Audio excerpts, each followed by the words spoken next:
Olá pessoal, eu sou a Loiane e na aula de hoje a gente vai criar um spinner na nossa lista de cursos para mostrar o símbolo de carregando enquanto a gente não recebe as informações do servidor. Aqui no nosso Cursos Component, a gente já tem a nossa tabela, que tem as nossas colunas e está dentro de um Material Card também. Eu vou utilizar o próprio Visual Studio Code, clicando com o botão direito e pedindo para formatar o documento, simplesmente para poder acertar a indentação e deixar o código um pouco mais legível. O que a gente tem até agora é a gente renderiza a tabela e obtém as informações do servidor. Mas às vezes, dependendo da velocidade da conexão ou às vezes por um lag no servidor, as informações podem demorar um pouquinho para vir para o nosso front-end. Então é interessante a gente também mostrar para o usuário que as informações estão carregando, né? Só para deixar a nossa tela um pouco mais profissional. Para fazer isso, a gente vai utilizar o spinner do Angular Material, né? Então já tem esse componente pronto para a gente também. Mas é claro, se você preferir, você pode fazer isso com CSS puro também. Vou vir aqui na parte de componentes e vou pesquisar pelo spinner. Às vezes eu acho também que é muito mais rápido a gente achar as coisas indo aqui nesses cards, né? Porque a gente já tem a parte visual. Vou pesquisar aqui pelo spinner. Então é esse o símbolo que a gente vai colocar na nossa página para poder mostrar enquanto as informações não são carregadas. E existem dois tipos, né? Tem o Progress e tem o Match Spinner também. Se a gente vir aqui nos exemplos, tem tanto com a parte de progresso também para poder indicar. Então você pode colocar isso, né, para colocar metade do spinner, né? Então dá para você fazer uma brincadeira aqui. E você também tem o modo infinito, que sempre vai colocando, que sempre vai rodando enquanto não carregou as informações. E tem também as cores primárias, as cores de acento ou a cor de warning também. Além disso, tem o teste também que você pode fazer caso você esteja colocando testes na sua aplicação. E aqui também tem o básico, né, que é o código mais básico. Tudo que você precisa é esse Match Spinner aqui e não precisa nada aqui no TypeScript.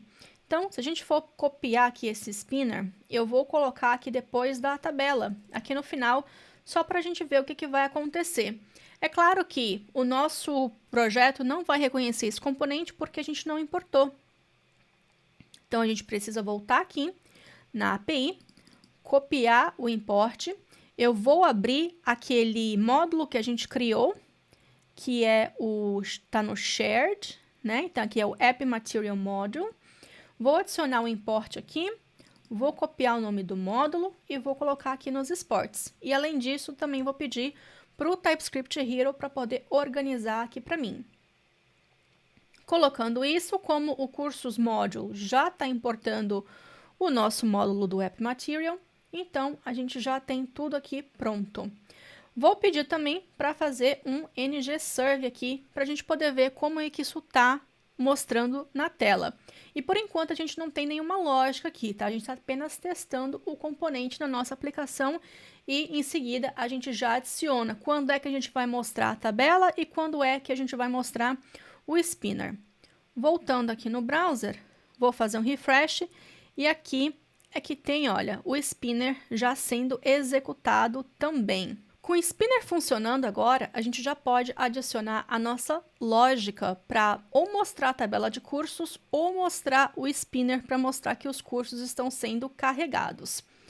Então, a gente vai voltar aqui no nosso HTML e a gente vai envolver essa tabela em uma div por enquanto, tá? Então, vai ser apenas uma div. Essa div vai ser uma div bem simples, porque a gente quer apenas colocar um ngIf, né? Se a gente tem os dados, a gente mostra a tabela. Se a gente não tem os dados, a gente mostra o spinner. E a forma da gente fazer isso daqui vai ser através do ngIf. Então, como é que é o ngIf aqui no Angular? As extensões que a gente tem instalado também já tem todo o autocomplete também, caso você precise utilizar. Nesse NGIF, a gente vai verificar se nós já temos os dados carregados. Como é que a gente vai fazer isso? Nós temos aqui esse observable de cursos, né? Então, se cursos, só que esse observable, ele já é inicializado. O que a gente está interessado, na verdade, é se esse observable está retornando dados, ou seja, que seja nulo ou seja uma lista vazia, enfim. Então, aqui sim, a gente vai utilizar o pipe async que a gente tem no Angular. O porquê disso? Esse pipe async, como eu falei na última aula, vai automaticamente se inscrever aqui nesse observable. E assim que a gente destrói esse componente, deixa de utilizar esse componente ou muda a rota da página, e esse componente é destruído automaticamente pelo Angular, o Angular ele vai fazer o unsubscribe automaticamente. Não tem tanta necessidade assim, porque a gente já está utilizando o operador first aqui. Então, automaticamente, aqui no nosso serviço, a gente já vai falar para o RxJS que assim que obter a primeira resposta, né, a primeira vez que o JSON vem para a gente, e só vai vir uma vez mesmo, né, então não tem por que continuar inscrito no observable, para já fazer o unsubscribe automaticamente. Mas o Angular também tem isso se você não quiser fazer aquele subscribe manual, como a gente fez aqui também na aula passada. E como a gente vai querer utilizar essa informação depois aqui, a gente vai dar um nome também para essa variável. Eu vou fazer uma pequena refatoração aqui e eu vou renomear, né? Essa aqui é uma notação que geralmente é utilizada com observables, da gente colocar o símbolo de $, né? E como essa é uma variável JavaScript, permite que isso aqui seja um nome válido no JavaScript. E sempre que tem esse símbolo aqui no final do nome de uma variável, quem trabalha bastante com observables consegue identificar que isso é um observable. Então, eu vou copiar esse nome aqui e vou renomear aqui embaixo também. Aí, aqui no meu HTML, eu vou colocar a notação aqui do observable. Então, eu vou me inscrever no observable e vou extrair as informações que esse observable me retornar e vou chamar essas informações de cursos. E aí sim, eu não preciso fazer mais nada aqui, porque esse data source aí vai fazer referência a essa variável aqui e não ao observable. Então, o NGIF aqui é que vai ser responsável por se inscrever no observable, extrair as informações, vai atribuir as informações para essa variável local aqui do nosso template, que também se chama cursos, e a nossa tabela vai utilizar essa lista para poder renderizar a informação para a gente. No Angular, a gente também consegue colocar um else aqui, né? E como que a gente faz isso? É colocando um ponto e vírgula aqui e colocando a identificação de um outro template que a gente tem no nosso HTML. Primeiro, eu vou colocar aqui de loading. Eu vou dar o nome de loading. Você pode dar o nome que você desejar. Esse loading vai fazer referência a um template do Angular, né, que vai ficar escondido e só vai ser renderizado na tela quando essa condição aqui não for verdadeira. Ou seja, se eu não tenho dados do curso, se está demorando ou se o observable ainda não retornou dados, aí sim aqui vai mostrar esse template. Então, olha, eu vou vir aqui depois da div. Então, fechou a div, eu vou colocar aqui o meu ng template. E o próprio VS Code dá aqui também o IntelliSense para a gente. Esse ng template vai precisar de um identificador. E esse identificador, a gente coloca aqui o hash, né, para indicar que é a identificação. E o nome foi o nome que a gente pode dar o nome que a gente quiser. Como eu coloquei aqui o loading, eu vou copiar e colocar o loading aqui também. E dentro desse ng template, eu posso colocar o código HTML que eu desejar. No nosso caso aqui, a gente quer colocar o spinner aqui dentro. Então, eu vou chegar e eu vou mover o spinner aqui para cima também. Tá compilando com sucesso, a gente vai voltar aqui agora e vocês podem ver que a gente não está mostrando mais o spinner. Para a gente poder testar isso aqui, a gente vai voltar no nosso serviço e a gente vai utilizar um outro operador do RxJS que se chama delay. Esse delay a gente vai passar em milissegundos. Então, por exemplo, aqui eu vou colocar 5 segundos. E a gente voltando aqui agora, a gente tem um spinner que vai rodar mais ou menos por 5 segundos e aí sim vai mostrar os dados.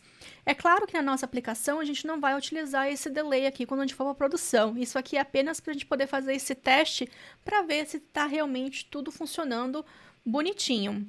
Eu vou aumentar aqui para 15 porque esse spinner ele não está muito legal ainda, né? Ele está aqui no canto, o ideal que fosse aqui no meio e talvez a gente colocasse uma sombra aqui por trás, né? Porque geralmente quando está carregando, dá aquela impressão de que a página ainda não está disponível. Então, é isso que nós vamos fazer através com um pouquinho de CSS.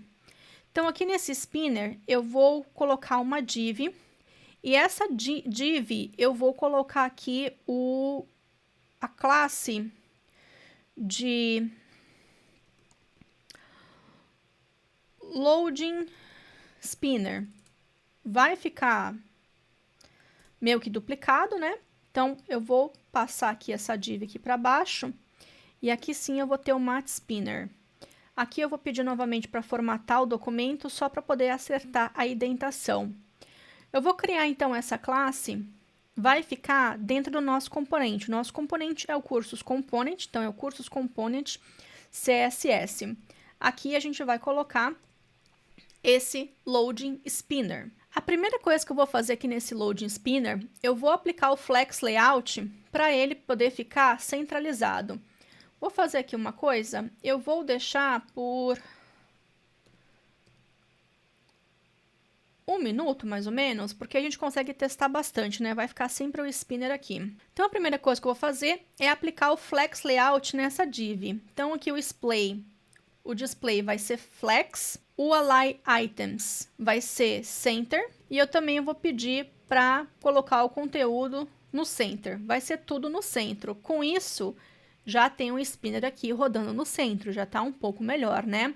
Vamos tentar agora colocar um pouco da sombra, né? Para dar a impressão de que a página está indisponível. Aqui, então, eu vou adicionar um background. Esse background vai ser uma mistura desse RGBA.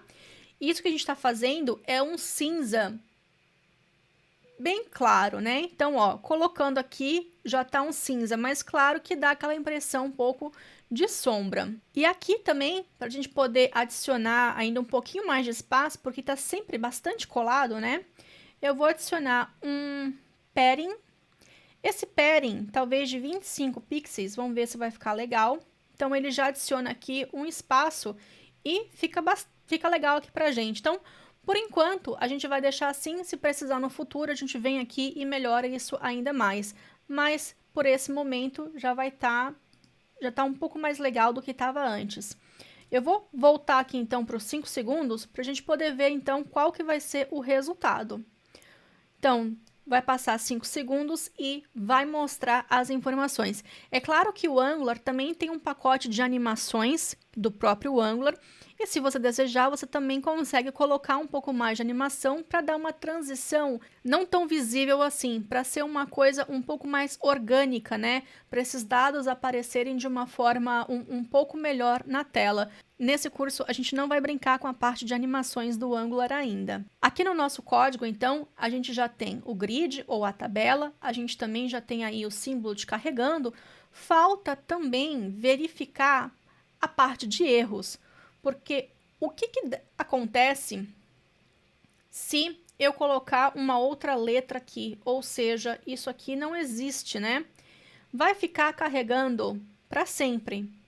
E se a gente colocar aqui embaixo, né, abrir as ferramentas de desenvolvedores, vai aparecer que dá um erro. E é claro que sempre que acontece um erro, a gente vai avisar para o usuário, porque senão nunca vai sair dessa página aqui. Então, a gente precisa de ter um ponto de parada, né? Fazer também esse tratamento de erros para que a nossa aplicação funcione de uma forma melhor. Só que isso nós vamos fazer na próxima aula. Bem, por hoje é só. Lembrando, como sempre, que todo o código-fonte está disponível no GitHub. E é isso, pessoal. Eu espero que vocês tenham curtido mais essa aula. Como sempre, eu vou ficar esperando pelo feedback de vocês. E até a próxima!